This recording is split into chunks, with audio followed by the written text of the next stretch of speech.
We're at a real moment when equity in tech education is absolutely possible. And closing the gender gap in tech is something we can do in our lifetimes. And I knew that I had to be a part of that change. We're speaking with Dr. Tarika Barrett. She is the CEO of Girls Who Code. We're an international nonprofit committed to closing the gender gap in entry-level tech jobs by 2030. And we're basically leading the movement to inspire, educate, and equip young women with the computing skills needed to take on these 21st century opportunities.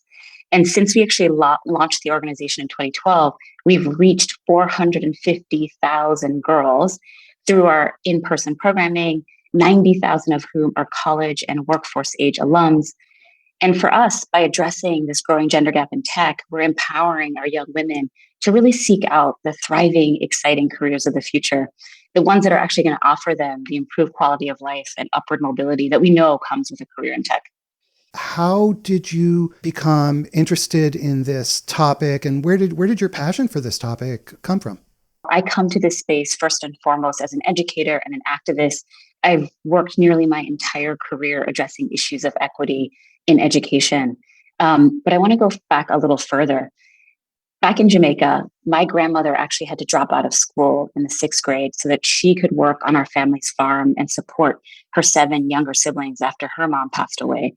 And even though her education was cut short, she totally got it. She got that education was going to be the way that she would change, the trajectory of her children.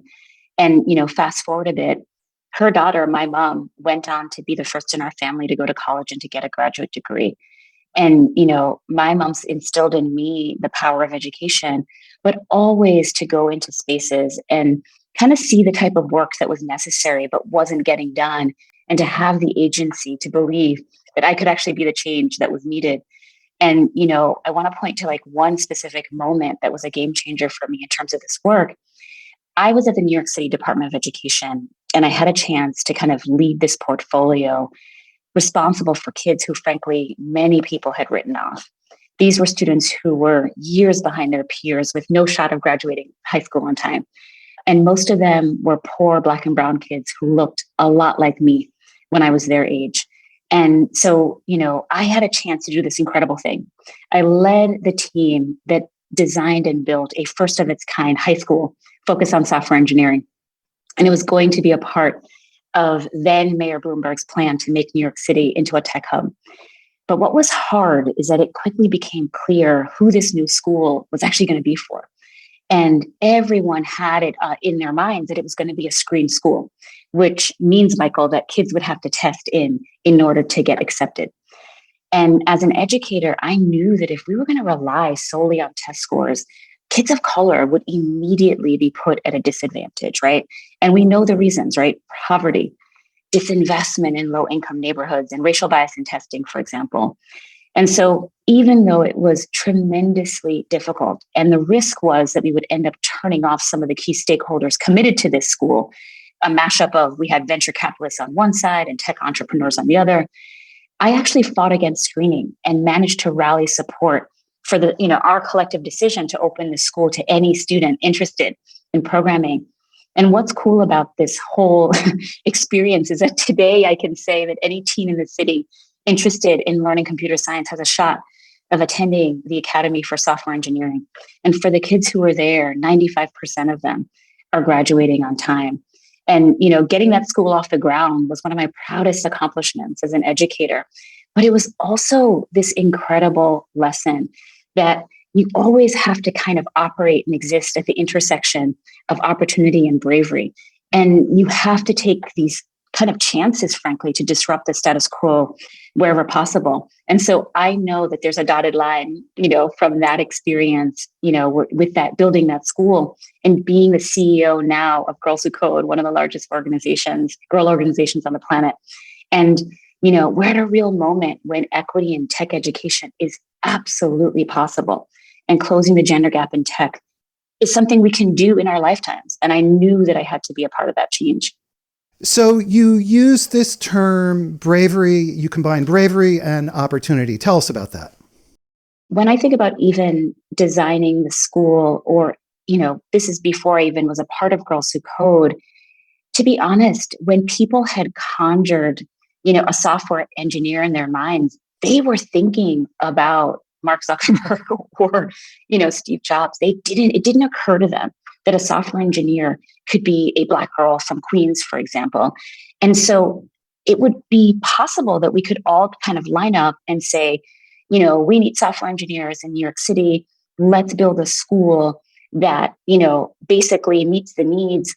At no point, it would be very easy to kind of do what we've always done. And then we would have the typical outcomes we see today, which is a field that lacks diversity in every possible way. And that's sort of pre-Girls Who Code. When you talk about the intersection of bravery and opportunity, I also think about things like the recent campaign that we just launched, for example, with, mega superstar Doja Cat, and the fact that now we have all of these girls, and especially our Black and brown girls, who never thought that this amazing entertainer actually is a gamer and thinks about coding. And now we've built this microsite, which, by the way, you have to check out, Michael, if you haven't. It is so amazingly cool. My teenage kids lost their minds when they actually got a chance to change like her nail color and what was happening in the actual video.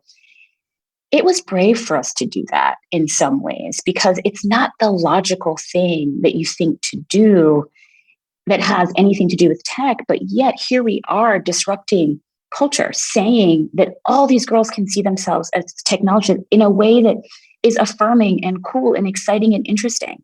They don't have to default to this notion that a programmer is a boy, wearing a hoodie in his parents' basement. So I think that for Girls Who Code, we just live in that intersection. We are constantly thinking about how to have our girls and women, especially our girls and women of color, have opportunity within the sector. And so we never say no to stepping into that space. You're busting stereotypes. So tell us about the nature of this problem and give us a sense of the size or the scope of the issue. This is a problem. Gosh, it's so pervasive, but let me start with today. So today, women make up only 26% of computing jobs, right? And the numbers are even worse for Black and Latinx women, who hold only 5.3% of computing jobs, which blows your mind. Half of women in tech say they lack female role models. A third say that they have unequal growth opportunities compared to their male colleagues. And when you look at leadership positions, women make up just 5% within the tech industry.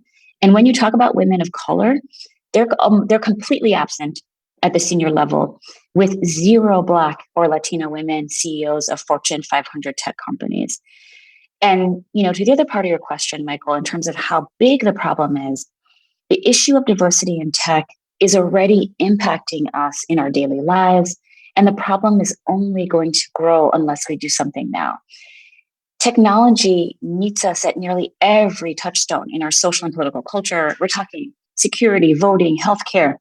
And, I've said this many times, any chance I get, we don't get to opt out. We don't get to tell our girls or young women to opt out of tech. That's just not an option.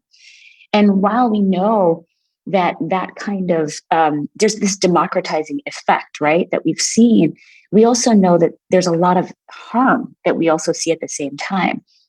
Tech, as we experience it now, is the result of the priorities of a privileged few, frankly, who share very often a very singular perspective. And so, in terms of the size of the problem, the future of tech depends on a tech workforce that is far more representative of the diverse world we live in today. Why is it important to address this problem? It seems like kind of an obvious question. There's an injustice.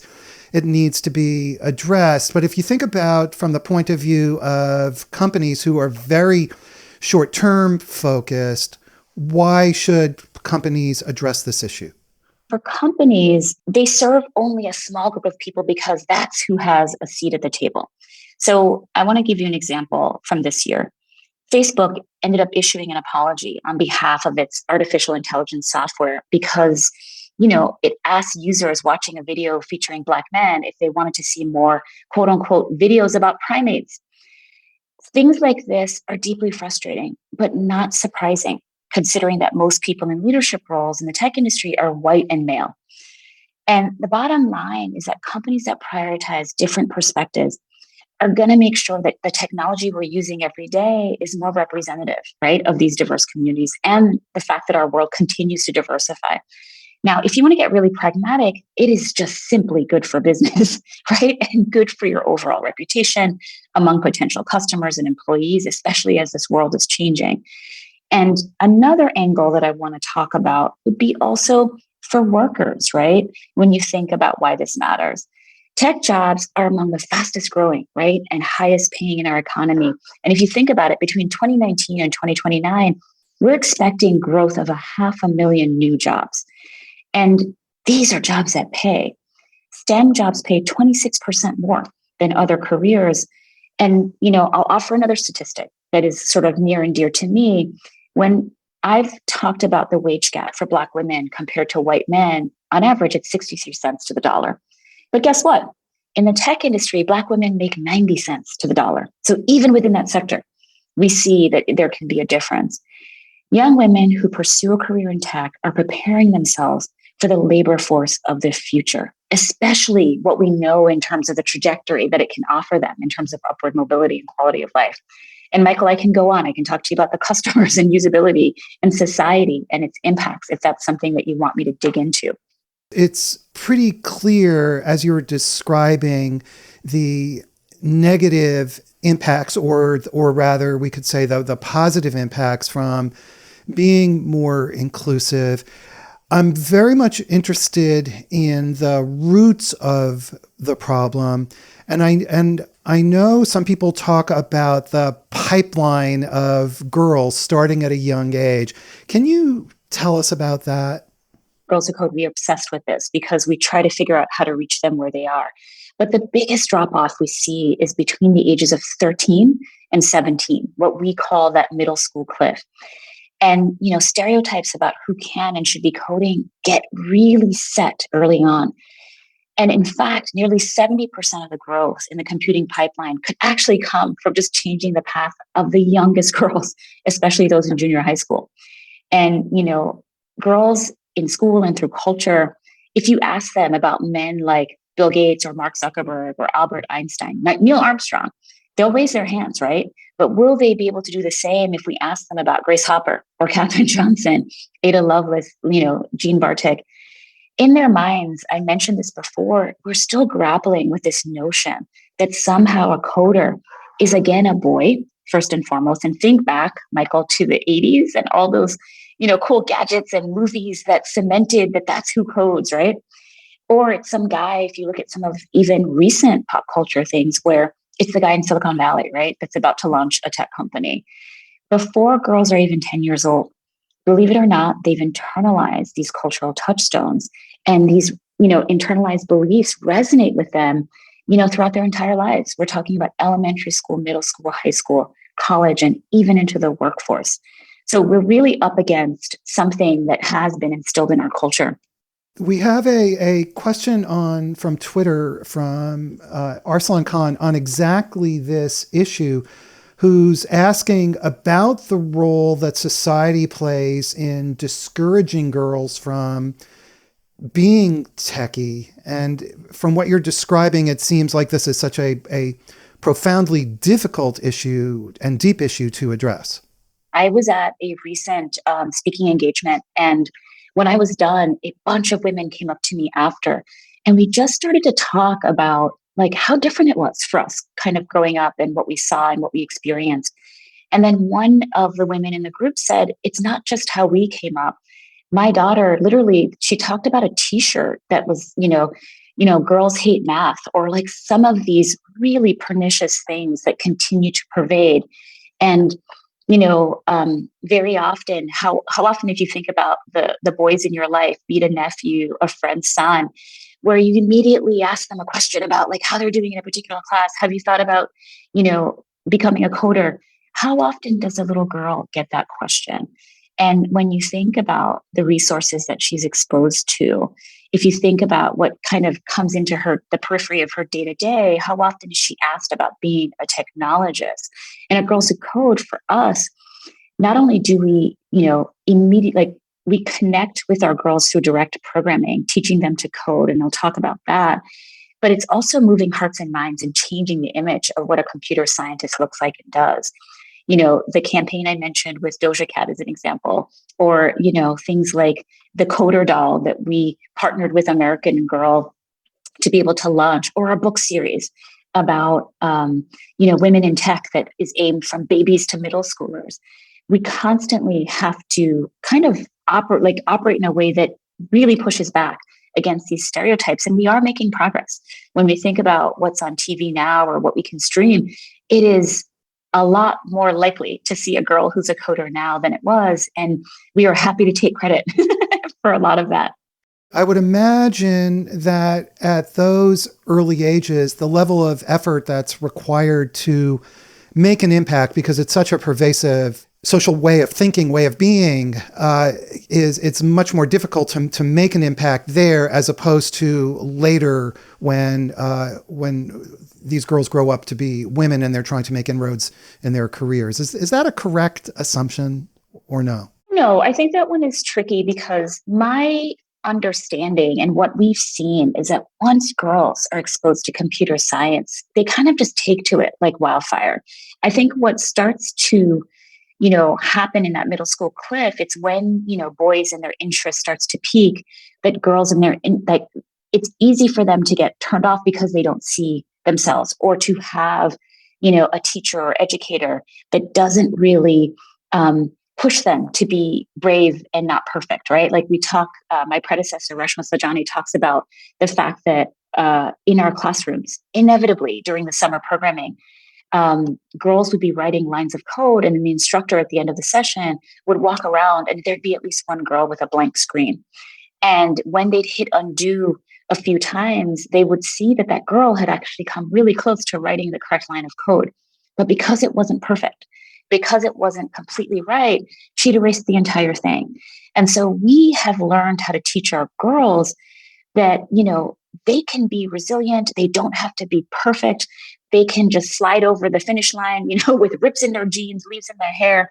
They don't have to prove anything.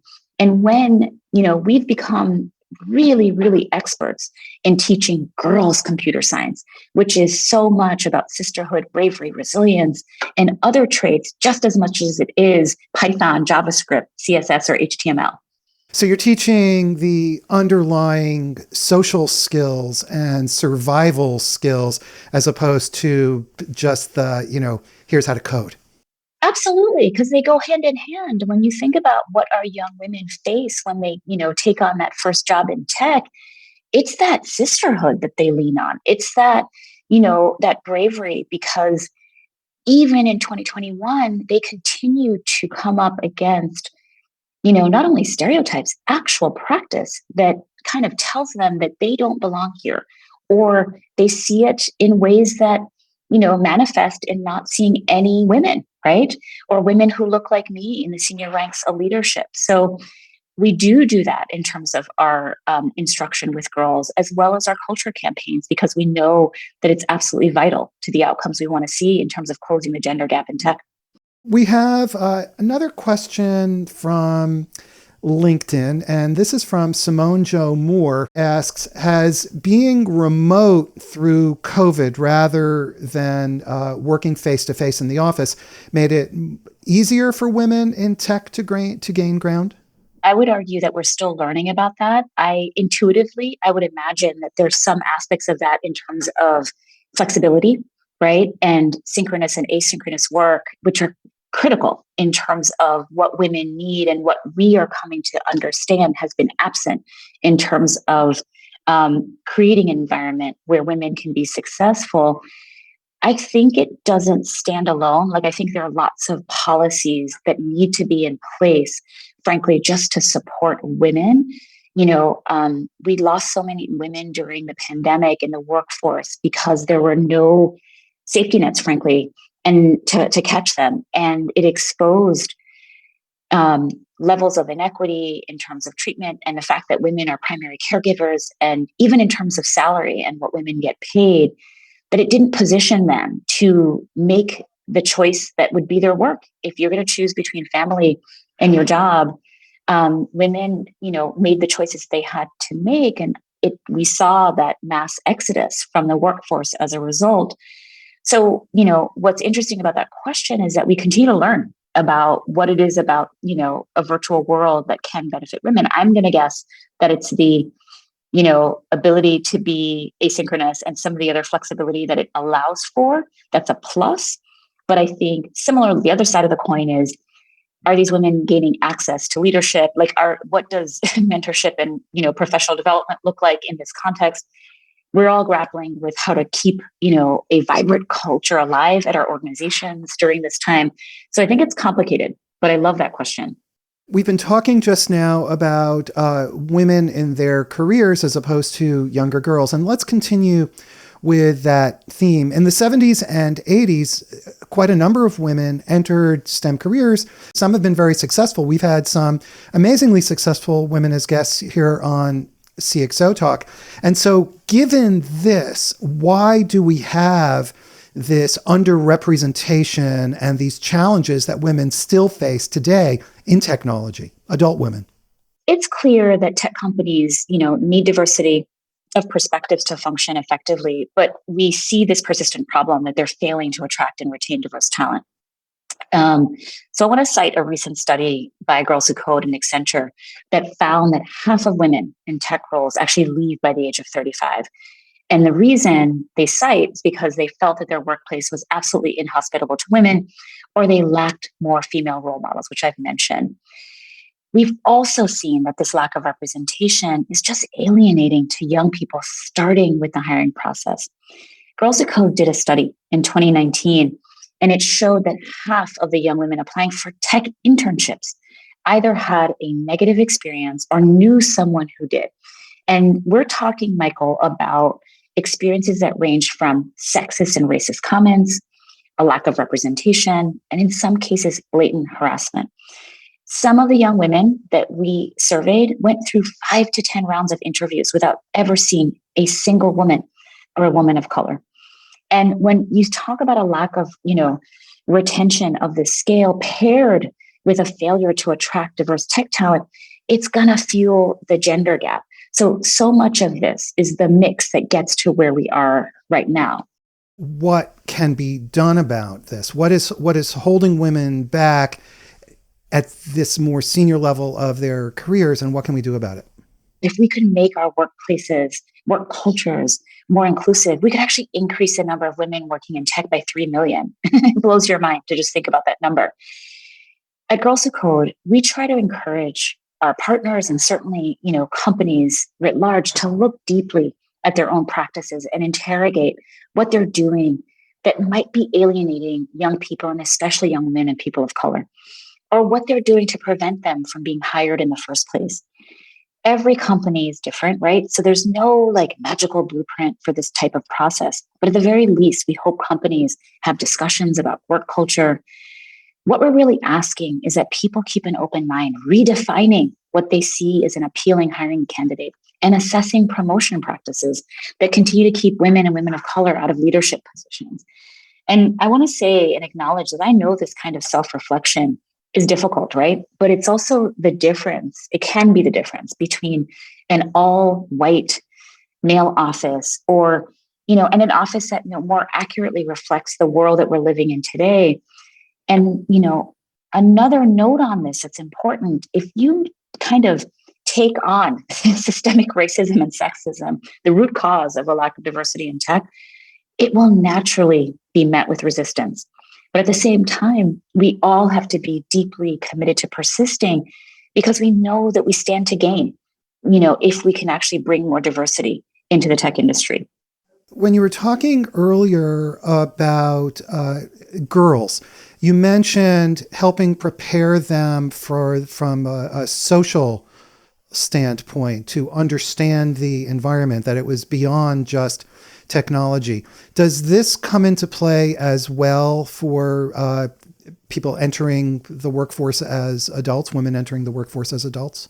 I think it does. And when you think about it, women have to be kind of prepared and aware. And we do this with our community to encounter, unfortunately, a sector that isn't quite ready for them, let's put it that way, and that we're asking them to also kind of step into that intersection of bravery and opportunity and know that they can also be the change they want to see. We don't want to put all the pressure on marginalized people to kind of change their environment.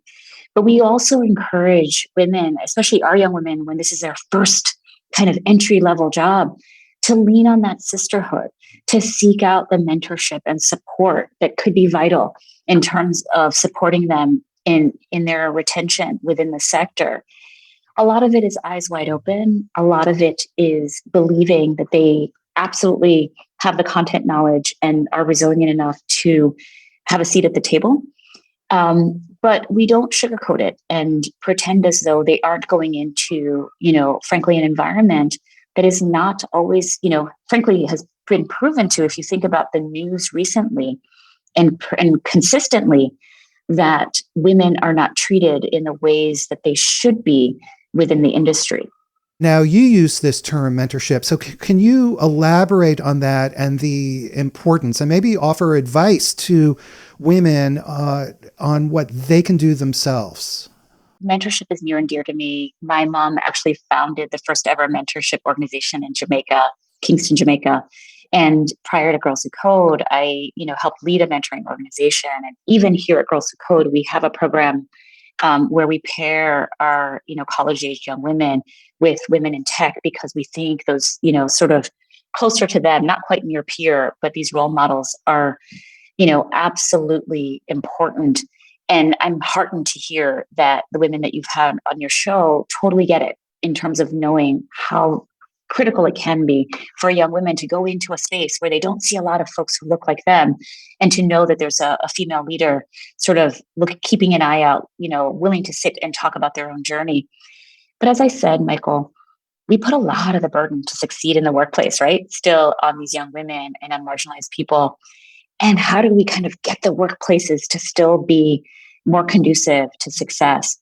And, the reason behind the gender gap in tech isn't the women themselves, right? If you're a woman or someone from an underrepresented background in tech and you manage to get into college and graduate with a technical degree, you get noticed by hiring managers and get hired, you already have everything, right? You're armed with the qualities and tools that you need to succeed. Instead, we kind of need companies to prioritize the things that keep women there. Pay equity, be mindful of how burnout tends to disproportionately impact women, and adjust workloads, create pathways, right, for success. And if I were to offer any advice for women in the tech workforce, I would say do your research when job hunting, reach out to colleagues and discuss the pros and cons of joining a particular company. Ask early about vacation, family leave, caregiving, policies. And, this is a part of this. Find your male allies willing to be open about their salaries, right? So that you can ensure that you're being paid fairly. And, to where the question started, I encourage women to seek out mentors and role models. There's a reason that sisterhood is one of the core values in our programming, and our definition of sisterhood is expansive. It centers girls, women, non-binary, female identifying people. It includes all of our allies. And we know that only as a collective can we kind of create these equitable and inclusive environments. And, I would say to these young women or women who are further along in their careers, look for your sisterhood wherever you go, find your people. Lean on each other. We all deserve to be lifted up in some way. And we have to kind of continue to work as a collective to help transform these companies, as hard as that is. And we have a question from LinkedIn on this point from Simone Jomore again, who asks, how do we engage males and other genders in this program to support women in STEM and technology? Our male allies are so critical in this because if you think about who has power and who has influence within these, companies, it's very much, at this juncture, predominantly white males. And so much of it is also kind of, I talk about this a lot because I think that I truly believe that folks want to do better and that it's about shifting thinking. It's about kind of having people recognize these inherent biases. And for these allies, a lot of it is kind of opening their eyes to the fact that, not so simple things like treating, like hiring and promotions as, being mostly about filling diversity quotas, right? Um, being more committed in terms of male allies, in terms of creating real systems of support that can boost retention. We know how critical it is for young people to feel supported in their first job and to get how they understand and frame their future, right? Just based on these early years. And the last thing we want is for our young people, and especially young women, to become so jaded with the industry that they opt out. Our male allies have a big role to play here in terms of encouraging girls to get interested in tech, getting young people to major in computer science, seeking out the tech jobs, just the same way that as women, we are doing this. We had this incredible hiring summit when the pandemic hit. We surveyed our community and our alums, for those that answered, 30% of them had lost their internships. And for our seniors, 40% of them had lost their full-time employment offers. We kind of sprung into motion and decided we were going to launch a hiring summit. We did one in January and then another one in September. And for our first hiring summit, we hired, we had a bunch of companies come. It was amazing. It was wonderful. One of these companies hired 17 young women. And that might seem small to folks who are listening, but it meant everything to those young women. And not only did they hire them, they created this incredible internal community of support program for them. You asked a male ally question. This is the work. These are the kinds of things that if we commit to doing, can transform the sector. Great question now from Elizabeth Shaw. Really, really good question. What do you see is the mix of solutions in areas like public policy, corporate social responsibility, HR policy, women who have quote unquote made it? How does this mix come together? We are so lucky as a nonprofit. We work with all these corporate partners who support our work. And of course, they have their own self-interest. They want that pipeline to be more diverse. And we share that. I love the question because, it's coming at it from like a lot of different angles. Michael, I mentioned that the fallout that we're seeing from COVID, right, is a result of many women and others from historically underrepresented backgrounds having to make the impossible decision between their careers and their families. From a policy perspective, women are not going to magically not be the caregivers, right? We have to suddenly start to think about the resources that actually support them with that responsibility. So universal childcare, paid parental leave, flexible and asynchronous work hours, increasing salaries, right? So women don't have to make that choice. So that's like one slice of it. When you think about, so that's within the company, certainly we know that quite a bit is happening out there, at the government level. I'm super proud of our founder, Reshma, who's launched the Marshall Plan for Moms and the work and advocacy she's doing there. But even when you think about corporate social responsibility and what we should be paying attention to, that's why we ask folks to support Girls Who Code, programs like ours, where we're trying to move the needle and ensure that we're not just, right now, we're kind of obsessed with workforce because we have these 90,000 alums about to, cement these jobs into tech, fingers crossed. But guess what? We've built this pipeline of 450,000 girls. We can't take our eye off of that. And so continuing to invest in ways that are disruptive, that continue to ensure that girls, are like first in line. That's really critical. And each of you work or lead companies where you make these choices around where you, put your dollars. And I would argue that aligning that in a really critical way that matches your values and where you're committed to moving the needle is essential. So this issue is one that resonates for you deeply, that I would hope that the company, that you lead would be at the forefront of thinking about how to sort of leverage, any funding to ensure that we're tackling this problem. Because so folks who don't know about Girls Who Code in terms of our programmatic work, because I realize we haven't really dug into that, we launched, our flagship was, 20 girls like in a classroom, borrowed classroom, learning how to code, a summer, fast forward, this past summer basically taught almost 6,000 girls over the summer. And before it was virtual, it was 1,600 girls and 80 corporate partners across the country. And while the pandemic has given us no gifts, it really pushed us to think about growth and scale in a completely different way. And with that, we've reached even more girls in rural areas and places we never thought we could with our virtual programming. And so, that work is really important. We also have free after school clubs where girls, get their interests activated. And, beyond that, I mentioned the Hiring Summit. We also have a work prep program and our college loops on campus. If you're interested in supporting girls and young women at any stage of the pipeline, we have programs that contemplate that because it is a leaky pipeline. And as I mentioned, it's easy for our girls to kind of drop out at any point in that journey. And so really getting folks to support this work is vital. So for parents of girls who are listening, men and women who are listening and have girls, what advice do you have for them? We have to tell our little girls that women do this, right? That there are people who look like them, who've been pioneers in the tech industry. I think we also have to kind of appeal, parents, you want your daughters to have viable employment and be at the forefront of the careers that are shaping our culture and our future. I've mentioned that, CS is one of the fastest growing professions in the country and also among the highest paying. I would also urge our parents and teachers to change the narrative of what a career in tech might look like.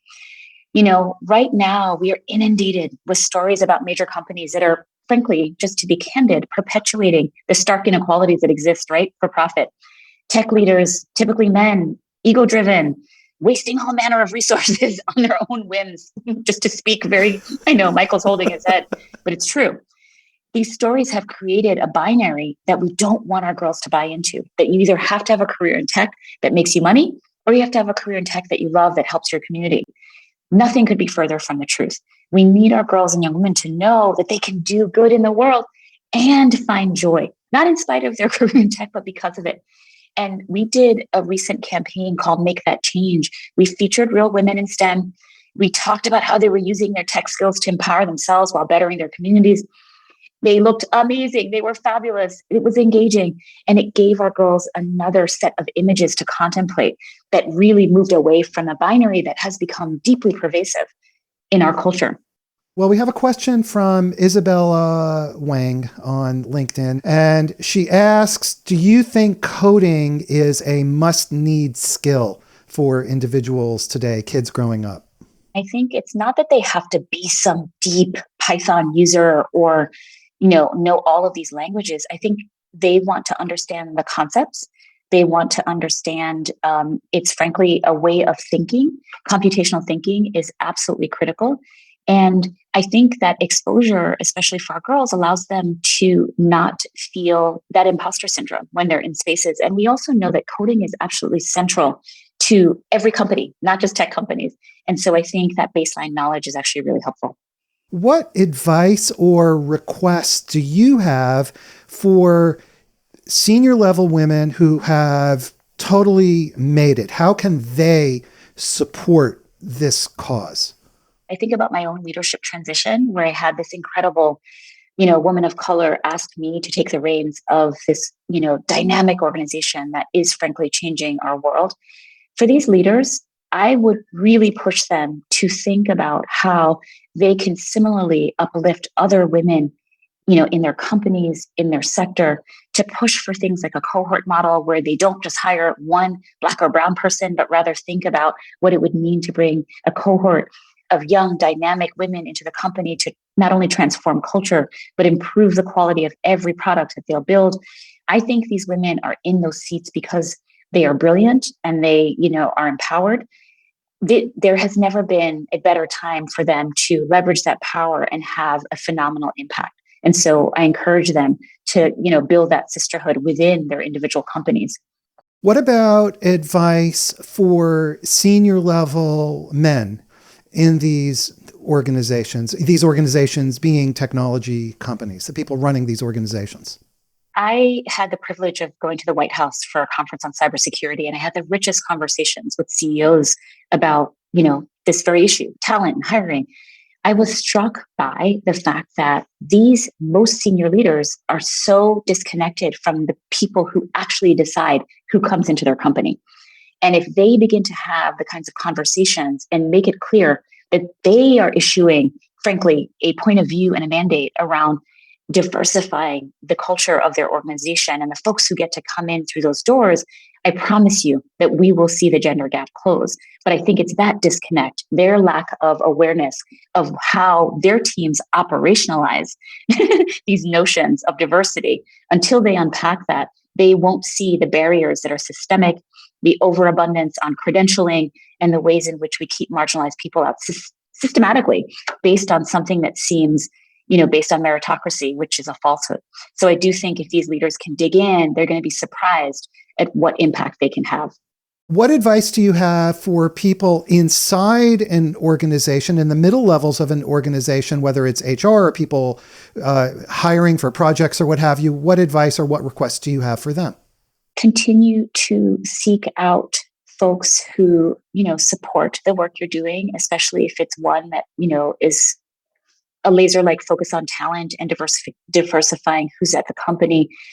I, don't want to put too much stock into affinity groups because I think very often, these are important groups, but do they have the leadership and the support from the rest of the company is always a question that I have. I think it's, again, where we started, Michael, that intersection of bravery and opportunity, that if there are opportunities to speak up, to lead, to mentor, take it, because it's not about always some big, gigantic change that you're making at a company. But if you literally seek out a young woman, who's working with you to really kind of show them the ropes, give them a sense of pull the curtain back a little bit, that can be transformative for that young person. And so I never want to minimize the small and not so small things that people do every day to change the culture of their companies. What advice do you have for folks who say, yes, I want to hire women for specific roles, but we can't find qualified people? I would say that's not true. So you can't tell me we've taught 450,000 girls to code. I think you have to ask yourself, if you continue to hire white men for the same jobs, what are the questions you're asking? Are they deeply dependent on the social capital of those men? Are you already assuming that the kinds of technical interview questions that are being asked? I invite you to turn all of those notions on their head and think about the core qualities, the bravery and resilience that these young women, half of the ones we serve from historically marginalized groups who are juggling caregiving responsibilities, sometimes a full course load, work, all manner of things, and yet are successful in spite of it. Those are the traits and qualities that you want represented at your company, and perhaps your standard practices, that continue to ensure that only a certain group of folks get a chance to be there. That's the problem, not that there aren't young women out there for these jobs. Okay. Dr. Tarika Barrett, thank you so much for being here and sharing your passion about this very important cause and teaching us a lot. Thank you so much. I really appreciate it. A pleasure. Thank you, Michael. Everybody, thank you for watching, especially those folks who ask such great questions on Twitter and LinkedIn. Now, before you go, please subscribe to our YouTube channel. Hit the subscribe button at the top of our website so we can send you our mailing list. Tell a friend. And check out CXOTalk.com and come back. We will have great shows coming up. So we'll see you again next time. Have a great day, everybody.